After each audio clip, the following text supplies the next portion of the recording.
Today we are discussing about the criticism of the natural selection theory of Darwin. हमने sir ने already आपको previous lecture में समझा दिया था कि डार्विन थ्योरी ऑफ एवोल्यूशन क्या होती है, जो हमने डिटेल में देख ली हुई है, मगर आज हम बस क्रिटिसिज्म को देखेंगे जो कि डार्विन थ्योरी ऑफ एवोल्यूशन के जो कि ऑब्जेक्शंस नेचुरल सिलेक्शन थ्योरी पर लगाए गए हैं, वो हम सबसे पहले वो उनको देख लेते। सबसे पहला जो है inheritance of small variations, vestigial organs, over specialization of some organs, arrival of the fittest, degeneration of organs, discontinuous variation। ये वो 6 मेन हेडिंग्स हैं जिस पर Darwin theory of evolution based करती है और इन्हीं 6 पॉइंट्स पर क्रिटिसिज्म है। ठीक है, तो जो सबसे पहला ऑब्जेक्शन है डार्विन थ्योरी ऑफ एवोल्यूशन का, वो हम देख लेते हैं। Vestigial organs, why vestigial organs are present in some animals when they have no function। ठीक है, कि सबसे पहला जो क्रिटिसिज्म ऑब्जेक्शन है वो ये कि जब वेस्टिजियल ऑर्गन्स का किसी भी एनिमल, किसी भी लिविंग ऑर्गेनिज्म में कोई इंपॉर्टेंस यहाँ है ही नहीं है, तो वो क्यों है वो उसमें। ठीक है, तो वेस्टिजियल ऑर्गन्स को फर्दर डिस्कस करने से पहले मैं आपको वेस्टिजियल ऑर्गन्स होते क्या मैं वो बता देती हूँ। Structures that have no apparent functions and appear to be residual part from a past ancestors are called vestigial organs। वो स्ट्रक्चर जिसका कोई फंक्शन ना हो और वो जिसे कहते हैं ना रेजिड्यू, जो बकाया जात होता है, तो जिसका कोई फंक्शन ना हो तो वो बकाया के तौर पर जो पास्ट एंसेस्टर्स हैं उनसे नेक्स्ट जनरेशन में आते हैं लेकिन उनका कोई फंक्शन नहीं होता, उनको वेस्टिजियल ऑर्गन कहा जाता है। नेचुरल सिलेक्शन थ्योरी के अब जिस ऑब्जेक्शन क्यों लगा वो मैं आपको बताती हूँ। Natural selection theory can not explain the presence of vestigial organs because according to the natural selection theory vestigial organs should not be present. कि वेस्टिजियल ऑर्गन्स प्रेजेंट ही नहीं होते तो कैसे जो वेस्टिजियल ऑर्गन्स हैं वो इम्पोर्टेंस रखते हैं। तो ये था first objection natural selection theory के ऊपर।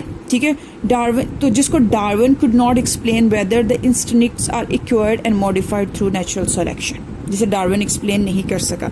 ठीक है, वैसे तो वेस्टिजियल ऑर्गन्स की जो एग्जांपल्स हैं वो है ह्यूमन अपेंडिक्स।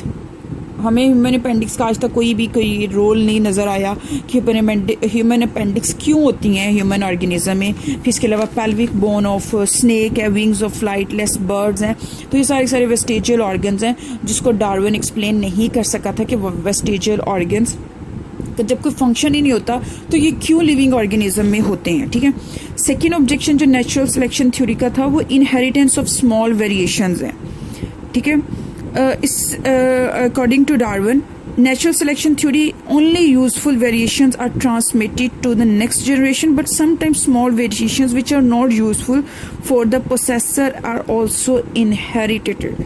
इस ऑब्जेक्शन को जो एग्जांपल सपोर्ट करती है वो ये, it is beyond to understand that if the parents of small wings in birds could help them in flying.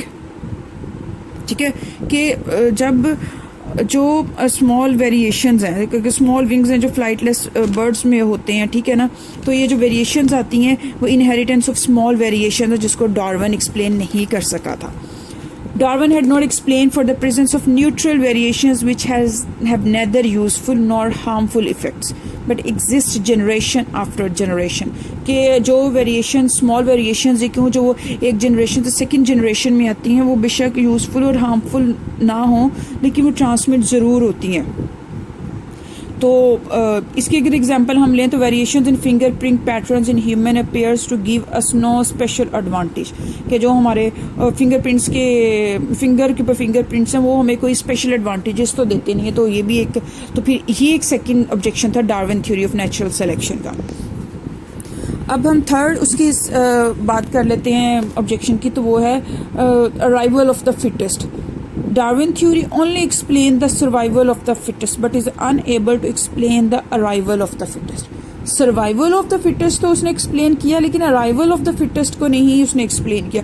Darwin ने बताया जो वेरिएशंस होती हैं उसमें जो बेस्ट सूटेड होती हैं वो सर्वाइव होती हैं, तो उसने उसे सर्वाइवल फिटेस्ट कहा, लेकिन उसने ये नहीं बताया कि जो फिटेस्ट ऑर्गन्स से किस तरह प्रोड्यूस होती हैं। तो ये इसका थर्ड ऑब्जेक्शन हो गया Darwin theory of natural selection का। फोर्थ ऑब्जेक्शन की बात करें अगर नेचुरल सिलेक्शन थ्योरी की, तो वो है degeneration of organs. The theory does not account for the degeneration of certain organs in animals. One of the classical objections to natural selection is that new variations would be lost by dilution as the individual possessing them breed with others without them. कि ये fourth objection था natural selection of theory का Darwin की, क्योंकि Darwin कहता है कि जो ऑर्गन्स हम यूज़ नहीं करते वो डिजेनरेट हो जाते हैं, लेकिन ऐसा नहीं होता। जो ऑर्गन्स फॉर एग्जांपल नहीं भी यूज़ करते तो वो डिजेनरेट नहीं होते, लेकिन हो भी जाते हैं। तो ये फोर्थ ऑब्जेक्शन था। और जो फिफ्थ ऑब्जेक्शन है नेचुरल सिलेक्शन थ्योरी के, वो discontinuous variation. Darwin theory fails to explain the cause of sudden changes. The main drawback of Darwin's theory was lack of heredity knowledge, and that is why he could not explain that how the variations are caused. He could not differentiate between somatic variations, somatic and germinal variations. Somatic variations वो होती हैं जो सिर्फ somatic cells में होती हैं, और germinal variations होती हैं जो germ cells में होती हैं, जैसे egg और sperms होते हैं, हम उन्हें germinal variations कहते हैं। तो उसे डार्विन एक्सप्लेन नहीं कर सकते। And considered all variations are heritable. तो डार्विन कहता है चाहे सोमेटिक वेरिएशंस हों तो चाहे जर्मिनल वेरिएशंस हो, वो दोनों की दोनों हेरिटेबल हैं, लेकिन ऐसा नहीं होता। सोमेटिक वेरिएशंस जो होती हैं वो हेरिटेबल नहीं होती हैं, जो जर्मिनल वेरिएशंस हैं वो होती अनडाउटली वो हेरिटेबल वेरिएशंस हैं। Darwin observed the pattern of evolution but he did not really know about the mechanism. Darwin ने ऑब्जर्व तो कर लिया पैटर्न लेकिन एवोल्यूशन का, लेकिन उसके बारे में वो नहीं जानता था कि वो एवोल्यूशन का मैकेनिज्म है क्या। तो डार्विन खुद ही कहता है इसको एंड पे, Darwin himself conscious of the inadequacy of this theory when he remarked that, ठीक है, when he remarked that I am convinced that natural selection has been the most important but not the exclusive means of modification. ये वो words हैं जो Darwin ने खुद use किए थे, ठीक है। और जो सिक्स्थ ऑब्जेक्शन था नेचुरल सिलेक्शन थ्योरी का, वो over specialisation of some organs.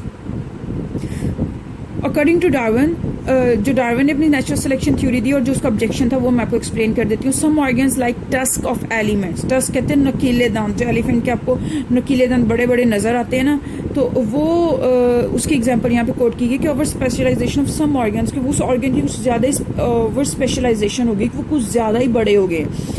Antlers of dears के जो 12 सींग है तो उसके आप सींग देखो तो वो कुछ ज़्यादा ही बड़े हैं, वो स्पेशलाइजेशन है ऑर्गन्स की। Have developed so much that instead of providing usefulness to the possessor, हालांकि उसका कोई इतना वो यूजफुल नहीं है, जो डियर हो चाहे हिरन हो चाहे एलिफेंट हो, लेकिन वो ओवर स्पेशलाइज्ड हो जाते हैं। That often give hindrance to them. This theory can not explain this fact. जो डार्विन की थ्योरी थी वो इस फैक्ट को एक्सप्लेन नहीं कर सकी। It fails to explain the possible reason behind our speciation.